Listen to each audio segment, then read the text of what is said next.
Friends, ನಾವಿವತ್ತು ಶಿರ್ಲೆ ಫಾಲ್ಸಿಗೆ ಬಂದಿದ್ವಿ. ಹುಬ್ಳಿಯಿಂದ open ಇರತ್ತಂತೇಳಿ.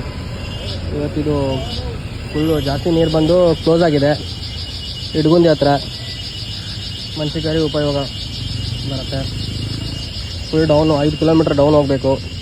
ಇಲ್ಲಾಂದ್ರೆ ಒಂದು 2-3 ಕಿಲೋಮೀಟ್ರ್ ಹೋದ್ರು ಎಲ್ಲಿ ಫುಲ್ಲು ಎಲ್ಲ ಖಾಲಿ ಜನ ಇಲ್ಲ, ಏನಿಲ್ಲ. ಸೊ ಯಾರೂ ವಿಸಿಟ್ ಮಾಡೋಕ್ಕೆ ಹೋಗಬೇಡಿ. Thank you.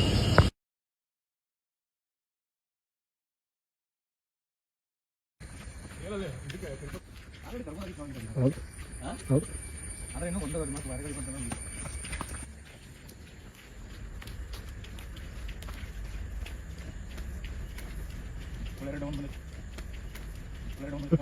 ಇಲ್ಲ